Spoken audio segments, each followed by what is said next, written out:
retrouver au compte de ce journal et merci de choisir la télévision Al-Nosso pour vous informer. Bienvenue dans votre édition.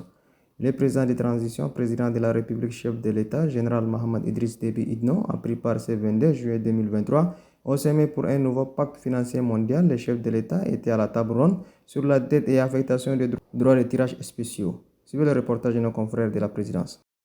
Dans le cadre des discussions pour l'établissement d'un nouveau pacte financier mondial, il est essentiel d'évaluer les défis et les opportunités liées à la dette et aux droits de tirage spéciaux afin de façonner un avenir financier plus solide et plus inclusif.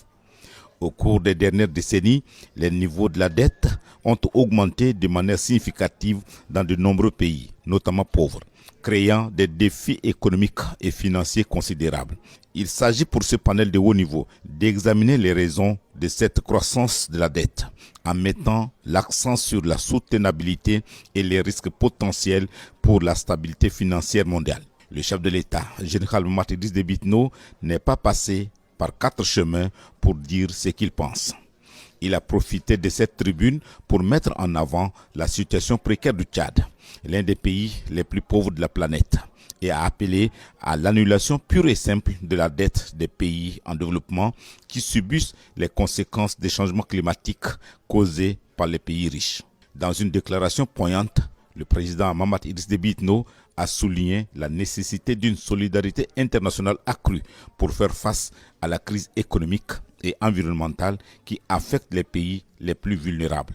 Il a fait référence au cas spécifique du Tchad qui, malgré ses propres difficultés économiques, accueille et gère des milliers de réfugiés sur ses propres fonds. Les pays puissants sont à l'origine du dérèglement climatique qui a eu et continue d'avoir des conséquences sévères et pesantes sur les pays du Sud et notamment les pays africains.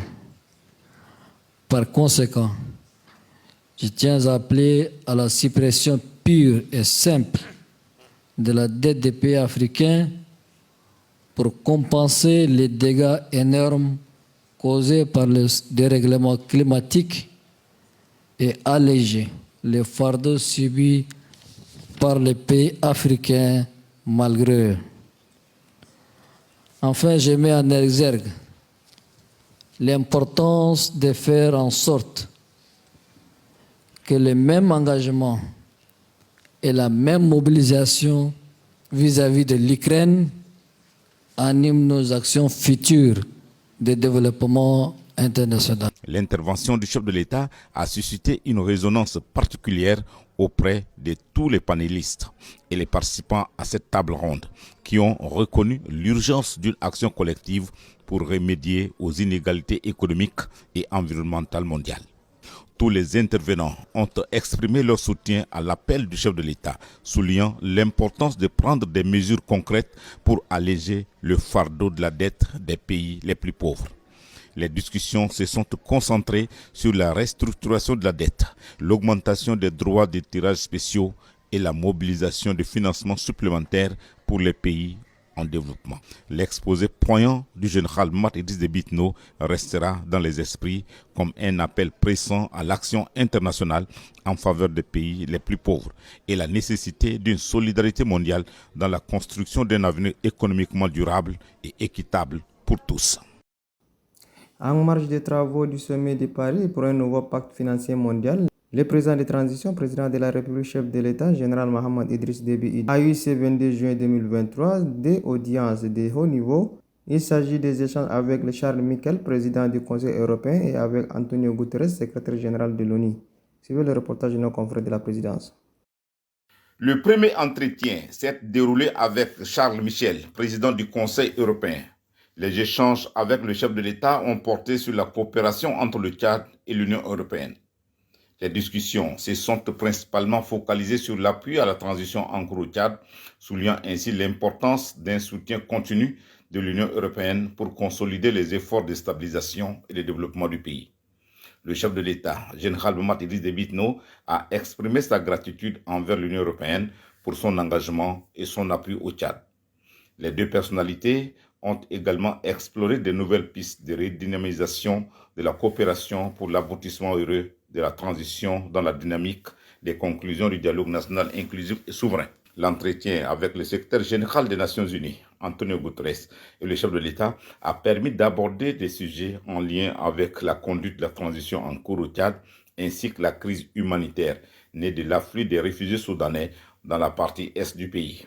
Le président de la République et le patron de l'ONU ont discuté de la nécessité d'une mobilisation accrue de la communauté internationale pour soutenir les efforts du Tchad afin de faire face à cette situation humanitaire préoccupante. Le président de la République a relevé l'importance d'une assistance humanitaire urgente pour répondre aux besoins des réfugiés et a appelé à une solidarité internationale pour atténuer les conséquences de cette crise sur le Tchad.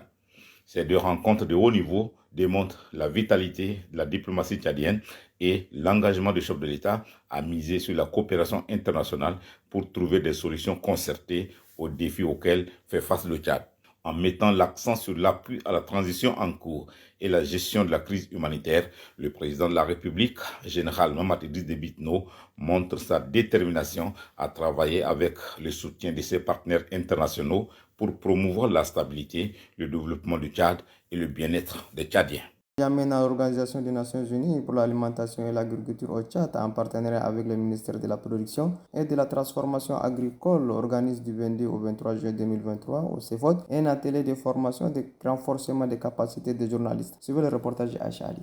D'échanges avec les responsables des médias et renforcement des capacités des journalistes sur le programme des Nations Unies pour l'alimentation et l'agriculture au Tchad FAO. Les représentants de l'Organisation des Nations Unies pour l'alimentation et l'agriculture au Tchad, dans son allocution, soulignent que le cadre stratégique de l'Organisation des Nations Unies pour l'alimentation et l'agriculture au Tchad a pour objectif de devenir à l'appui du programme à l'horizon 2030.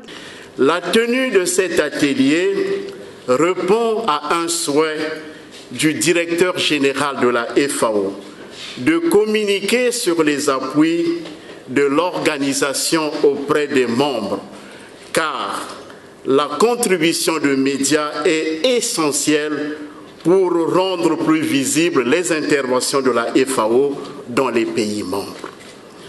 Avant toute chose, je voudrais saluer le travail que vous accomplissez quotidiennement dans le cadre de la lutte contre la pauvreté, l'insécurité alimentaire et nutritionnelle et la dégradation de l'environnement. Grâce à vos initiatives personnelles et votre conscience professionnelle, vous envoyez des alertes à travers la presse écrite, la radio et la télévision. Ces alertes ont permis de mettre en lumière la réalité des pires formes de pauvreté, d'insécurité alimentaire, de malnutrition, de dégradation de l'environnement, de perte de biodiversité, tant si bien qu'aujourd'hui, la question des systèmes alimentaires est placée au sommet des agendas politiques au niveau national, régional et mondial. Ainsi, vous avez permis de lever les barrières pour une sensibilisation plus efficace sur les questions profondes de pauvreté, d'insécurité alimentaire et de malnutrition, ainsi que les menaces du changement climatique sur les systèmes d'existence des producteurs. Rappelons que les interventions de l'Organisation des Nations Unies pour l'alimentation et l'agriculture au Tchad seront plus connues et que la pauvreté, l'insécurité alimentaire et nutritionnelle ainsi que la dégradation de l'environnement. Et sur ce se referme cette édition. Merci de l'avoir suivi. À demain, Inch'Allah.